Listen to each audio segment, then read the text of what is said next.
Hey guys, Dr. Berg here. Listen, I have a question. How many times have you attempted to lose weight and it didn't work out? How many failures do you have in the area of weight loss? Once, twice, 100? As we age, it becomes more difficult to lose weight. If your metabolism is stuck and you plateaued, I need your undivided attention because I'm going to show you a completely different way to approach weight loss. And this is going to change the course of your attempts. You need a happy ending to the struggles. All I want is for you to be willing to learn something new. If you still even have the slightest consideration that you cannot be helped, watch this video to the entire end and you will have the confidence that it will work for you. I promise that. So get out a pen and paper and take notes because I need your undivided attention. Hi, my name is Dr. Berg. I've been in practice for 27 years. I trained over 2,500 doctors in the area of alternative medicine. I taught at Howard University in the area of nutrition as a part-time professor. I have a best-selling Amazon book on hormones and weight loss. And I also have over 30 million views on YouTube. And I have a confession to make. I used to be a junk food junkie. I was the worst. I was a sugar fiend. I would eat tons of junk food and I had no awareness of health. But it caught up to me when I was 28 years old. I'm 29 now. No, I'm just kidding. I'm 52. When I was 28, I started developing arthritis, inflammation, chronic adrenal burnout, chronic fatigue syndrome. My digestive system was all inflamed. I had arthritis in my fingers. I started getting this pizza crust around my midsection. I mean, I was trying to gain weight in high school, and then now I'm trying to lose weight. I was like, what is going on with my body? But I cheated so much, and I justified it. I used to say, well, I'll eat healthy when I graduate from college, right? And then it went from, I'll eat healthy when I get older. Well, that only lasted so long. So what that led me to was some huge discoveries in the area of health that I want to share with you, and specifically weight loss. So here's what I discovered.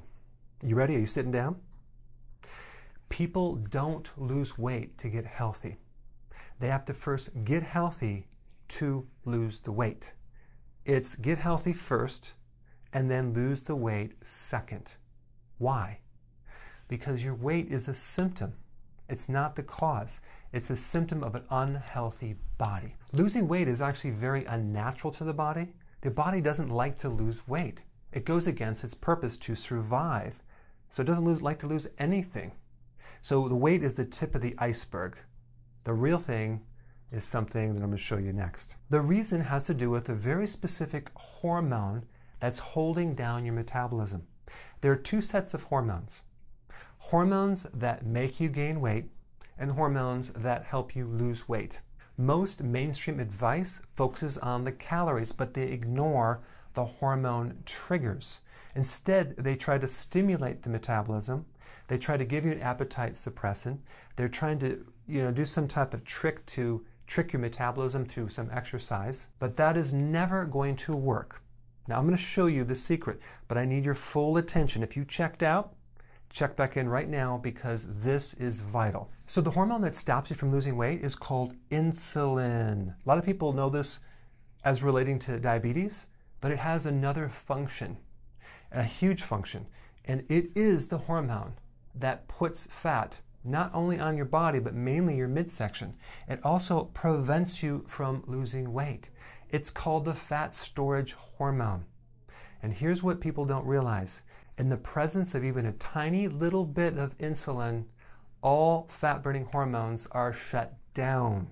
What does that mean? It means that if you were to consume half a glass of juice, a glass of wine, a bagel, even a piece of fruit, if you have a problem with this hormone, you're not going to lose weight for the next 48 hours. So when you see someone with belly fat, you can be 100% sure that that person has too much insulin. So the insulin goes up, a person gains weight. When the insulin goes down, they lose the weight. Let's just look at this book called Guyton's Physiology, the authority medical book in every medical school. All aspects of fat metabolism are greatly enhanced in the absence of insulin. So we need to create an absence of insulin to lose weight. based on the information on insulin, you can predict what diet is going to work and which one is not. So if you took the Atkins diet or Weight Watchers or paleo or vegan or ketogenic, the question is, does any of these lower insulin? Those are the ones that are going to work. Insulin is the switch that determines whether you burn fat or you make fat. So the next question is, what lowers insulin? Here are the things. Number one, carbohydrates. Now you probably already know this, that low-carb diets are very, very healthy. So you want to cut the sugar out, you want to cut the hidden sugars out. That does include the breads, pasta, cereal, crackers, biscuits, waffles, pancakes, muffins, sodas, juice, alcohol, flavored yogurts, fruits, okay? Most people know that, some people don't. Number two, avoid combining protein with sugar. So if you were going to go to a restaurant and order a breaded piece of meat, or maybe it's a hot and sweet sour chicken, from a Chinese restaurant, or like a hamburger with the bun, or a hamburger with the fries, or a hamburger with the Coke, that will greatly spike insulin way more than if you eat these separated, okay? Number three, and this is one that people don't realize, lean, low-fat proteins trigger insulin more than fattier proteins. So if you were going to buy like a burger, like some burger meat, and you had 95% versus 85%, and there's more fat, I would go for the fattier meat because fat tends to buffer insulin. Lean protein, specifically protein powders like whey protein, that will spike insulin more. That's a new one. Next one, excessive protein.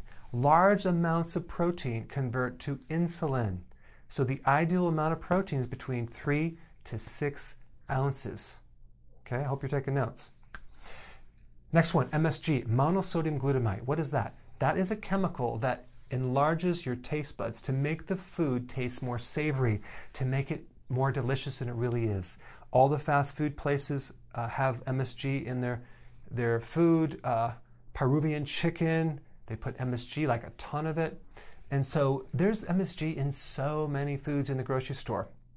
But here's the problem. It spikes insulin by 200%. Yeah, I know. So here you are, you consume this food, it tastes really, really good, but then all of a sudden you notice the next day you just gained a bunch of weight because it spikes insulin. Next one is stress. So I wrote a book on body types. So the adrenal body type is the one with the belly fat, and that's triggered by cortisol. That's a stress hormone. But here's the thing. Cortisol doesn't increase the belly fat directly. It works through insulin. So stress increases insulin. Okay? And lastly, too frequent meals, too frequently eating. If you eat too frequently, like 5 to 6 times a day versus 2 or 3 times a day, that's going to spike insulin. Why? Because eating in general increases insulin. I know. It doesn't even matter what you eat. It's spiking insulin. So if you're grazing at night or snacking between meals, you're spiking insulin. So that's a hidden source of higher levels of insulin. Now, some of you are going to attempt these actions and you're going to lose weight, but you're not going to fully reach your goal because there's a condition that will prevent you from getting 100% results. Let me show you what that is. It's called insulin resistance. Insulin has become dysfunctional. It's become damaged to the point where it doesn't work anymore. The body is resisting it because there's too much of it. So it blocks it. People with insulin resistance have 5 to 7 times more insulin than normal people. So if you were to test someone with insulin resistance, they might have normal blood glucose, but they have very high insulin levels, but the doctors never check that. You would have to test a fasting insulin test, not a fasting glucose test, completely different, right? And insulin resistance is a pre-diabetic state, but a lot of times it will not show up on normal tests until it's too late and you become a diabetic, okay?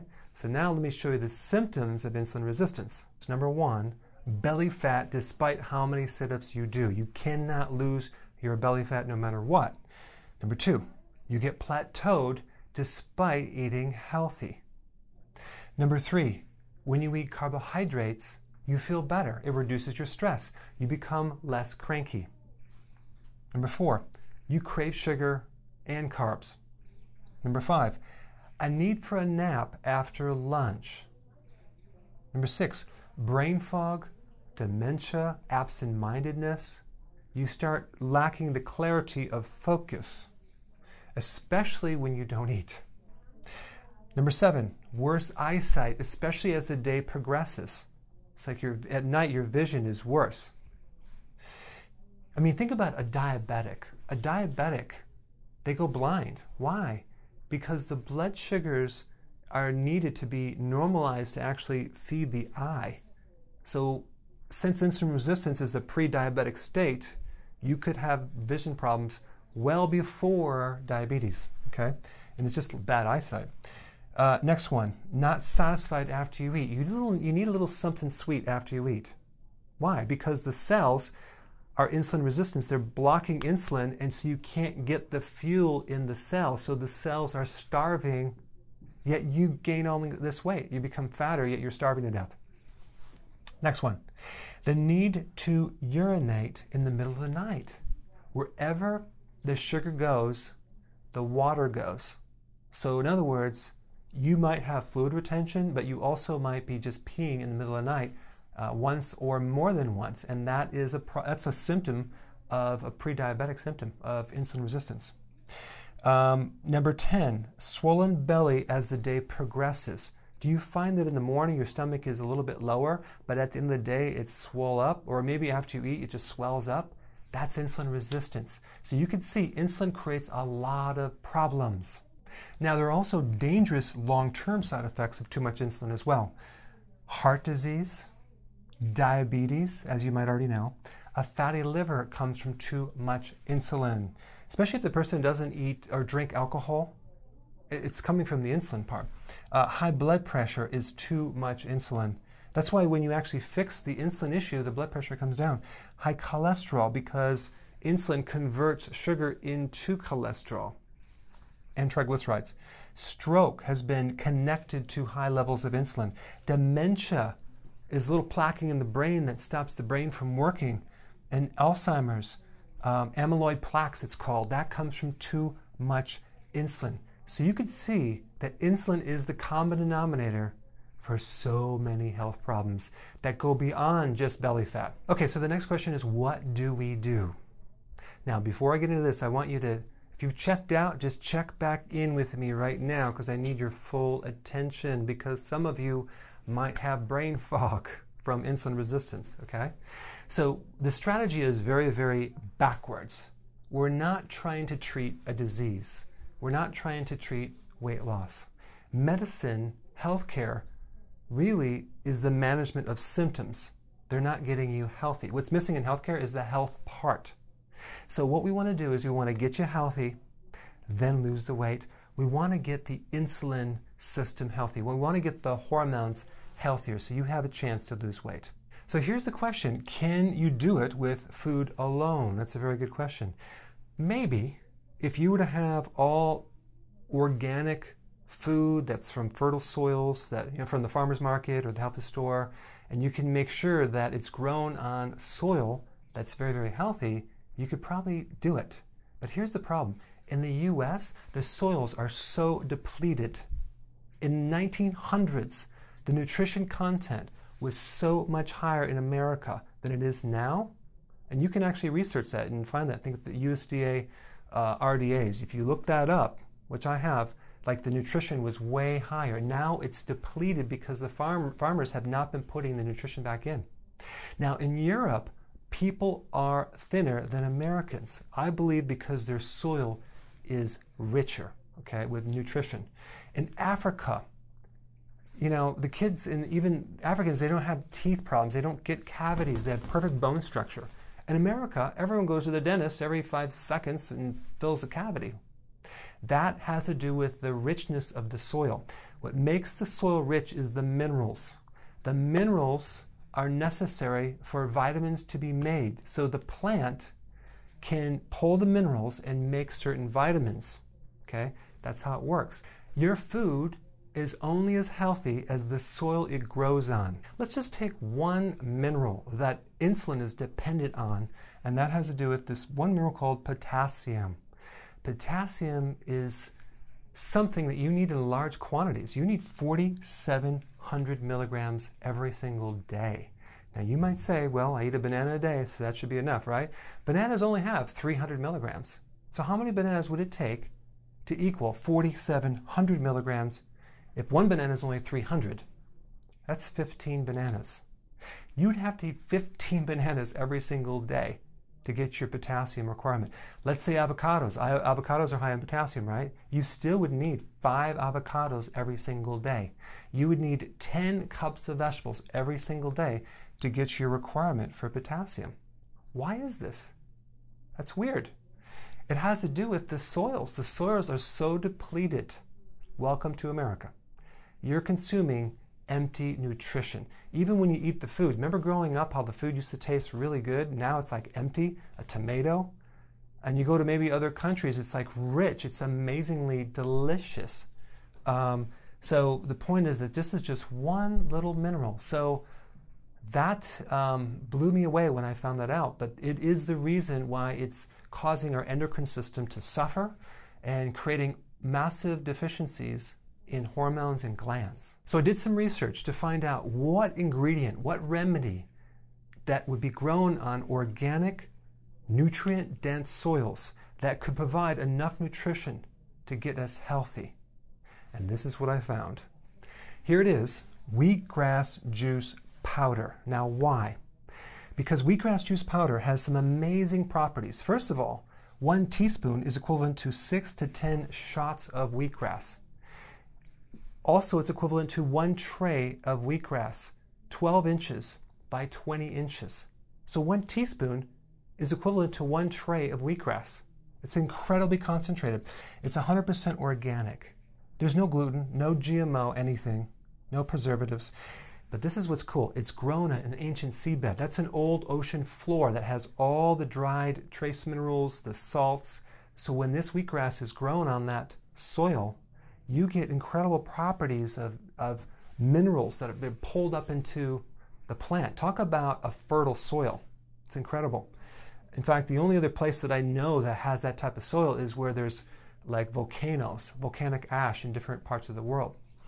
But if you go to the health food store and buy wheatgrass, it's grown on not even soil, it's grown on a little bit of a fiber. So you don't get near the nutrition. See, the plant breaks down the minerals or the rocks and converts those into a plant-based mineral and makes them 15,000 times smaller than an actual salt or a rock. So they're 100% absorbable. So that's a really cool property. And the other cool thing that's unique about this type of wheatgrass juice that I have is that it uses a special dehydrating process, not even dehydrating, it's called bioactive dehydration, but it's not like the typical high heats.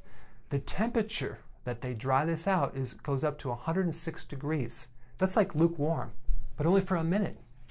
So it's really, when it comes out dry, it's basically raw. That means all the delicate enzymes are preserved. So when you take this stuff, it's like drinking pure health. You feel like your energy comes up. It's like alternative to coffee. It brings you up. It makes you feel healthy right away. And the other thing is that it's a wheatgrass juice powder. It's not a wheatgrass powder. The juice powder, I mean, think about how much concentrated a juice powder is versus a powder. You're not getting the fiber. You're getting a pure, low glycemic index, low sugar, super concentrated, nutrient-dense, healing material in 1 teaspoon. So it's really convenient. It'll save you time. You don't have to have a juicer. You don't have to clean the juicer, which is a pain in the butt.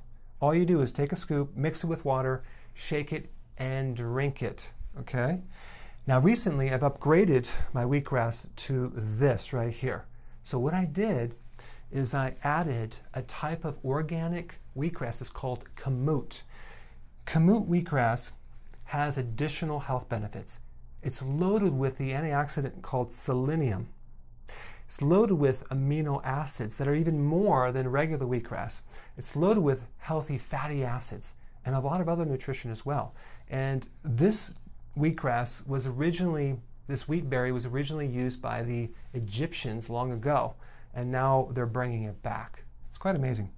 Also, I wanted it to taste really delicious, so I added an organic lemon flavor to it. So it's not just plain, it's actually a lemon lime flavor, and also it has a hint of stevia, so it's slightly sweet. Okay, so there's a real refreshing lemon flavor. So there's no aftertaste. It's quite delicious. And it's pretty cost effective, because if you were to get actual wheatgrass in a shot at the health food store, it would be about $2.50. So we're comparing 1 teaspoon, which is 6 to 10 shots of wheatgrass, okay? Which basically, if you bought it in a shot form, it would be $15 to $25. But 1 teaspoon of wheatgrass juice powder is only 50 to 66 cents. So let's see, 66 cents to $25. Let me see which one I want to do. There's also some really good research that supports wheatgrass and even the chlorophyll in wheatgrass in relationship to supporting healthy blood sugars and supporting healthy insulin levels. So here's your next step. Make a decision and click the order button below, and you'll be taken to the checkout page where you can fill out your details. Your first wheatgrass juice powder will be shipped out right away, so you can start taking it as soon as possible. And I'm also going to give you a free shaker bottle as a bonus if you get 3 bottles or 6 bottles. So you can just add water and shake it thoroughly into a smooth drink. And because I didn't add any chemicals to thin the powder, and it's all just pure wheatgrass juice powder, you're going to need this shaker bottle. And if you act now, I'm going to throw in another free bonus. It's my new booklet entitled How to Burn Fat and Fix Your Metabolism. This booklet is the condensed version of all my successful actions in one easy to understand summary. And it'll teach you how to get your insulin healthy, how to get your entire body healthy, so you could finally lose the weight and feel great. This is not about cutting calories or starving yourself or even being unsatisfied. You will love these meals. They're delicious, easy to make, and it will produce the results. Let me cover some frequently asked questions. First one, does it have that bitter aftertaste like most wheatgrass juice shots? Sometimes when you consume raw wheatgrass juice, it can have a funny aftertaste. But because of where our wheatgrass is grown and how it's processed, it's very smooth with no aftertaste. And the lemon flavor and the hint of stevia make it amazing. Next one,